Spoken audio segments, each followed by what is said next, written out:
Offer me money. Offer me power. I don't care. So you just don't care? You want to share what you have to say? I'll say what I want to say, and if the consequence of that is losing money, so be it. Why Elon Musk doesn't care about money. Elon Musk is the richest person on the planet. His net worth swings by billions in a single day. He controls Tesla, SpaceX, X, Neuralink, and the Boring Company. But here's the thing that nobody talks about. He doesn't actually care about money. Not in the way most wealthy people do. Not in the way you'd expect. Let's get into it.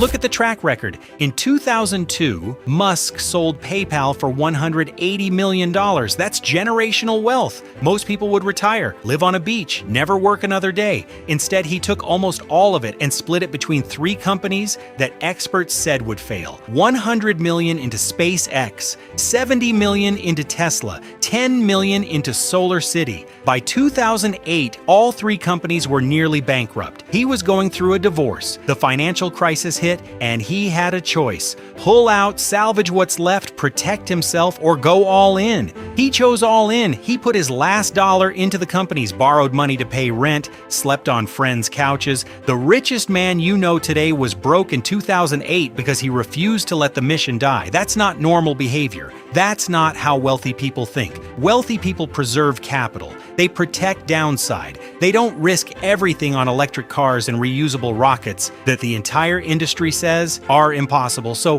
what's actually going on? Musk has said it himself multiple times. Money to me is just a tool to achieve objectives. It's not the objective itself. Most people don't believe that because most people can't imagine having billions and not caring about it. But watch his actions, not his words. In 2021, he sold multiple mansions and moved into a $50,000 prefab box in Texas. The richest man alive living in a tiny house next to the SpaceX launch site. Why? Because the mansion didn't serve the mission. It was just stuff, just distraction. He's also repeatedly sold Tesla stock, not to buy luxuries, but to fund Twitter. He paid $44 billion for a company losing money just because he believed it mattered for free speech. Whether you agree with that or not, the point stands. He didn't buy an island. He didn't buy a sports team. He bought a broken social platform and walked into a storm of criticism because he thought it was important. Here's what separates Musk from almost everyone else. He's not motivated by comfort. He's motivated by mission. And the mission is huge. Make life multiplanetary. Accelerate the transition to sustainable energy. Merge human consciousness with AI. These aren't business goals. These are civilization-level objectives. And you can't achieve civilization-level objectives if your main priority is protecting your bank account. That's why he's comfortable with risk that would terrify anyone else. SpaceX has blown up rockets worth hundreds of millions of dollars. Most CEOs would be fired. Musk sees it as progress. Tesla was on the verge of bankruptcy multiple times. Most founders would have sold. Musk took out personal loans to keep it alive. He operates from a completely different framework. The question isn't, will this make me richer? The question is, will this move humanity forward? Compare Musk to other billionaires. Most diversify their wealth. Musk concentrates his. Most build safe portfolios. Musk bets on moonshots. Most avoid public scrutiny. Musk posts unfiltered thoughts on Twitter daily and deals with the backlash. Most hire PR teams to protect their image. Musk says whatever he thinks and lets the chips fall. This isn't reckless. It's just a different priority system. When money is the goal, you protect it. When mission is the goal, money becomes fuel, and fuel is meant to be burned. That's why he's comfortable losing billions on paper in a single day. That's why he'll sell stock to fund projects most investors think are insane. That's why he works 100-hour weeks when he could retire forever. Because the scoreboard he's tracking isn't net worth, it's progress toward the vision. Understanding where this comes from matters. Musk grew up in South Africa reading science fiction, books like Foundation by Isaac Asimov, stories about civilizations rising and falling, about individuals who changed the course of history through vision and will. He internalized those stories. They became his operating system. He also faced brutal bullying as a kid. got thrown downstairs, hospitalized, learned early that the world doesn't care about you. You either push forward or get crushed. That combination, the grand vision from science fiction plus the hard reality of survival, created someone who thinks in decades, not quarters. Someone who's willing to endure massive pain for long-term gain.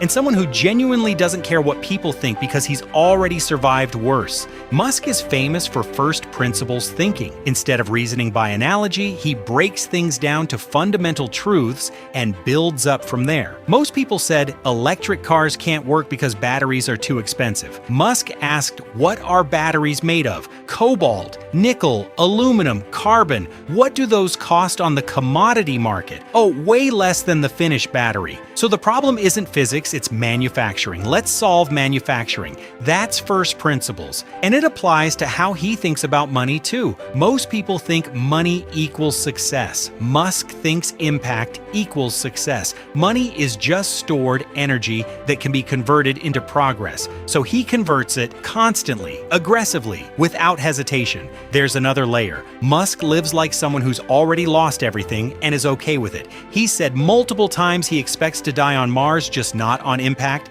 He's joked about going bankrupt. He's comfortable with failure in a way most wealthy people aren't, because he's already defined success differently. Success isn't keeping the money. Success is getting humanity to Mars. Success is solving sustainable energy. Success is preventing AI from destroying civilization. Whether he's rich or poor at the end doesn't matter if those things happen. And that mental framework is incredibly freeing. When you're not trying to protect wealth, you can take swings nobody else will take. When you've already accepted worst-case scenarios, you can operate without fear. Musk gets destroyed in the media constantly, called unstable, called reckless, called a lot worse. And he just keeps building. Why? Because criticism from people not in the arena doesn't matter to him. He's not trying to win a popularity contest. He's trying to build a future where humanity isn't confined to one planet, where energy is clean and abundant, where we merge with AI instead of being replaced by it. Those missions are so big that Twitter beef and media hit pieces feel like noise,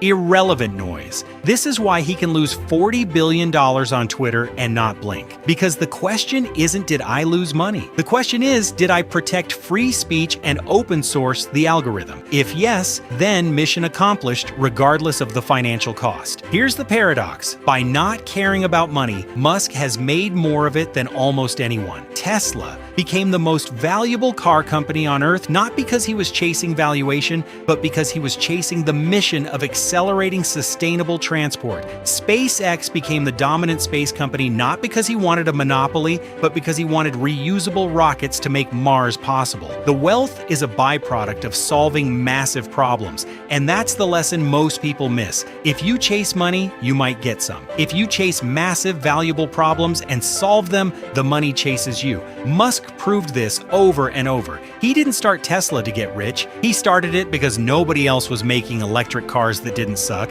He didn't start SpaceX to get rich. He started it because NASA had no plan to get to Mars, and he thought that was unacceptable. What this means for you? So what can you take from this? You don't need billions to adopt the same framework. You can ask yourself right now, am I chasing money or am I chasing a mission that matters? Because if you're just chasing money, you'll always be limited by fear. Fear of losing it, fear of risk, fear of what people think. But if you're chasing a mission that's bigger than you, something that would matter, even if you failed, then money becomes a tool, not a trophy. And that shift changes everything. It changes how you make decisions. It changes what risks you're willing to take. It changes how you spend your time and energy. Most people never make that shift. They stay trapped optimizing for safety and comfort, and they wonder why life feels small.